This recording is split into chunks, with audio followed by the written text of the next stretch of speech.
అందరికీ నమస్కారం. ఈరోజు మనం చాలా ముఖ్యమైన టాపిక్ గురించి మాట్లాడుకుందాం. అదే ఆర్టిఫిషియల్ ఇంటెలిజెన్స్లో ఎథిక్స్ అండ్ సేఫ్టీ. ఈ విశ్లేషణ chapter 14 ethics and safety in AI పైన ఆధారపడి ఉంటుంది. మనం సబ్ టాపిక్ 14.1 వై ఎథిక్స్ మ్యాటర్స్తో స్టార్ట్ చేద్దాం. అసలు ఏఐకి రూల్స్ అనేవి ఎందుకు ఇంత అవసరమో చూద్దాం. సో మనం చూస్తున్న ఈ అనాలిసిస్ అంతా the ethical foundation and safety principles of artificial intelligence అనే బుక్లోని చాప్టర్ 14 నుంచి తీసుకున్నదే. ఇది ఏఐని బాధ్యతాయుతంగా అంటే రెస్పాన్సిబుల్గా ఎలా బిల్డ్ చేయాలి, ఎలా వాడాలి అనే దానికి అవసరమైన ముఖ్యమైన రూల్స్ని మనకు వివరిస్తుంది. ఈ టాపిక్ని క్లియర్గా అర్థం చేసుకోవడానికి మనం 5 ముఖ్యమైన సెక్షన్స్లోకి వెళ్దాం. ముందుగా ఏఐకి రూల్స్ ఎందుకు అవసరం, ఆ తర్వాత ఫెయిర్నెస్, బయాస్ ఇంకా ట్రాన్స్పరెన్సీ అంటే ఏంటి, మన డేటాని ఎలా ప్రొటెక్ట్ చేసుకోవాలి, ఏఐని సేఫ్గా ఎలా యూజ్ చేయాలి, ఇంకా చివరిగా ఒక రెస్పాన్సిబుల్ ఏఐ ఫ్యూచర్ ఎలా ఉండాలి అనే విషయాలు చూద్దాం. సరే, let's dive right in. AI అనేది చాలా పవర్ఫుల్, కానీ ఆ పవర్తో పాటే ఒక పెద్ద రెస్పాన్సిబిలిటీ కూడా వస్తోంది. ఇదే sub topic 14.1.1 AI is powerful but must be used రెస్పాన్సిబిలీలో చెప్పబడింది. జస్ట్ ఆలోచించండి, ఏఐ ఇప్పటికీ సెల్ఫ్ డ్రైవింగ్ కార్ల దగ్గర్నుంచి డిసీజ్ డిటెక్షన్ లాంటి ఎన్నో అద్భుతమైన పనులు చేస్తోంది. కాబట్టి దాని ఇంపాక్ట్ పాజిటివ్గా ఉండేలా చూసుకోవడానికి మనకు కొన్ని గైడ్లైన్స్, కొన్ని ప్రిన్సిపల్స్ అనేవి ఖచ్చితంగా అవసరం. రూల్స్ లేకుండా ఇంత పవర్ఫుల్ టూల్ చాలా డేంజరస్గా మారొచ్చు. కానీ అదే కరెక్ట్ రూల్స్ ఉంటే అది అందరికీ సేఫ్గా, యూస్ఫుల్గా ఉంటుంది. సింపుల్గా చెప్పాలంటే రోడ్ల మీద ట్రాఫిక్ రూల్స్ ఎలాగో ఏఐ వరల్డ్లో ఎథిక్స్ కూడా same to same. Sub topic 14.1.2లో చెప్పినట్టుగా ద నీడ్ ఫర్ రూల్స్ అనేది ఇక్కడే వస్తుంది. సో ఏఐకి రూల్స్ అవసరమని అర్థమైంది కదా. ఇప్పుడు ఆ రూల్స్లోని కోర్ ప్రిన్సిపల్స్ ఏంటో చూద్దాం. ఇది సబ్ టాపిక్ 14.2. ఇక్కడ మనం ఫెయిర్నెస్, బయాస్ అండ్ ట్రాన్స్పరెన్సీ అనే 3 కీ కాన్సెప్ట్స్ని ఎక్స్ప్లోర్ చేద్దాం. మొదటి ప్రిన్సిపుల్ ఫెయిర్నెస్. అంటే ఏఐ అందర్నీ ఈక్వల్గా ట్రీట్ చేయాలి. ఉదాహరణకు, ఒక ఏఐ వీడియో జనరేటర్కి తెలుగువారి పండుగ అని ప్రాంప్ట్ ఇస్తే అది కేవలం ఒక ప్రాంతపు సంప్రదాయాలనే కాకుండా అన్ని ప్రాంతాల పండుగలను ఫేర్గా చూపించాలి. ఇదే సబ్ టాపిక్ 14.2.1లోని ముఖ్య ఉద్దేశం. ఇక్కడొక ఇంట్రెస్టింగ్ విషయం ఏంటంటే, ఏఐకి మనమిచ్చే డేటాలోనే తేడా ఉంటే ఏమవుతుంది? అదే బయాస్. సబ్ టాపిక్ 14.2 ప్రకారం ఏఐకి మనమిచ్చే డేటాలో బయాస్ ఉంటే దాని రిజల్ట్స్ కూడా బయాస్డ్గానే ఉంటాయి. ఉదాహరణకు, ఒక traditional Telugu family video generate చేయమని ఏఐని అడిగామనుకోండి.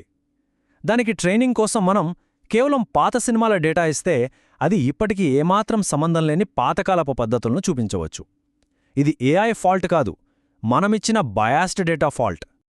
ఇది కేవలం ఒక ఉదాహరణ మాత్రమే కాదు. ఒక పెద్ద కంపెనీలో ఏఐ హైరింగ్ టూల్ పాత డేటాలో ఉన్న జెండర్ బయాస్ని నేర్చుకుని ఉమెన్స్ అనే పదమున్న రెజ్యూమేలని రిజెక్ట్ చేయడం మొదలుపెట్టింది. చూశారా, ఇది ఎంత ప్రమాదమో? ఇలాంటి బయాస్తో ఫైట్ చేయడానికి మనకు కావాల్సింది ట్రాన్స్పరెన్సీ. అదే సబ్ టాపిక్ 14.2.3. ఒక టీచర్ తక్కువ మార్కులు వేసినప్పుడు రీజన్ చెప్పినట్లే ఒక ఏఐ ఒక నిర్ణయం ఎందుకు తీసుకుందో దాని వెనుకున్న లాజిక్ ఏంటో మనకు తెలియాలి. అది బ్లాక్ బాక్స్లా ఉండకూడదు. ఇది మనల్ని నెక్స్ట్ కీ సెక్షన్కి తీసుకువస్తుంది, ప్రైవసీ కన్సర్న్స్. ఇక్కడ సబ్ టాపిక్ 14.3 మన పర్సనల్ డేటాని ఏఐ సిస్టమ్స్ ఎలా హ్యాండిల్ చేస్తాయో చూద్దాం. మనం ఒక స్మార్ట్ స్పీకర్ వాడినా లేదా ఒక యాప్ యూజ్ చేసినా ప్రతిక్షణం డేటా జనరేట్ అవుతూనే ఉంటుంది. ఈ ఇన్ఫర్మేషన్ చాలా వాల్యుబుల్. అందుకే దీని మిస్యూజ్ కాకుండా ప్రొటెక్ట్ చేసుకోవడం చాలా ముఖ్యం. ఆలోచించండి, ఒక కొత్త ఏఐ యాప్ తెలుగు వీడియోలకి ఆటోమేటిక్గా సబ్టైటిల్స్ జనరేట్ చేస్తుంది. చాలా యూస్ఫుల్. కానీ అది యాప్ వాడనప్పుడు కూడా మీ మైక్రోఫోన్ యాక్సెస్ అడిగితే అది సబ్ టాపిక్ 14.3.2లో చెప్పినట్టుగా ఒక ప్రైవసీ రిస్క్. మరి మనం ఎలా సేఫ్గా ఉండాలి? సబ్ టాపిక్ 14.3.3లో చెప్పినట్టు ఎన్క్రిప్షన్ లాంటి టెక్నాలజీ, స్ట్రాంగ్ పాస్వర్డ్స్ లాంటి మంచి అలవాట్లు, ఇంకా జీడీపీఆర్ వంటి ప్రైవసీ చట్టాలు మనల్ని ప్రొటెక్ట్ చేస్తాయి. ఇప్పుడు సెక్షన్ 4 సేఫ్ ఏఐ యూజ్. ఈ ఎథికల్ ప్రిన్సిపల్స్ మన డైలీ లైఫ్లో అంటే స్కూల్, ఇల్లు ఇంకా వర్క్ ప్లేస్లో ఎలా అప్లై అవుతాయో చూద్దాం. ప్రతి చోట, అది స్కూల్లో ఒక కాన్సెప్ట్ నేర్చుకోవటమైనా లేదా వర్క్లో ఒక సేఫ్ ప్రాసెస్ని ఫాలో అవ్వటమైనా, గోల్ ఒక్కటే, ఏఐని మనకు హెల్ప్ చేసే ఒక టూల్గా వాడుకోవాలి, మిస్యూజ్ చేయకూడదు. కొన్ని దశాబ్దాల క్రితమే writer Isaac Asimov humans robots మధ్య సేఫ్ ఇంటరాక్షన్ కోసం ఈ 3 ఫేమస్ లాస్ని ప్రపోజ్ చేశారు. ఇవి ఇప్పటికీ ఏఐ సేఫ్టీ డిస్కషన్స్కి ఒక ఫౌండేషన్ లాంటివి. చివరిగా మన final section reflection and responsible future sub topic 14.5 building trust in AI. ఏఐతో మన భవిష్యత్తుకి ఇవన్నీ ఎంత ఇంపార్టెంటో చూద్దాం. So the key takeaway is this: ethics and safety అనేవి ఆప్షనల్ కాదు. ఏఐ టెక్నాలజీ మీద నమ్మకాన్ని అంటే ట్రస్ట్ని బిల్డ్ చేయడానికి ఇవే ఫౌండేషన్. ఈ డిస్కషన్ని ఒక ఆలోచింపజేసే ప్రశ్నతో ముగిద్దాం. చూడండి, ఏఐ ఎథిక్స్లో ఎప్పుడూ అంత ఈజీ ఆన్సర్స్ ఉండవు.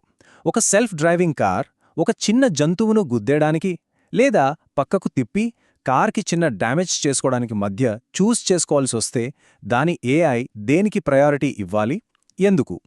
ఒక రెస్పాన్సిబుల్ ఫ్యూచర్ కోసం మనం ఇలాంటి కష్టమైన ప్రశ్నలు అడగడం స్టార్ట్ చేయాలి.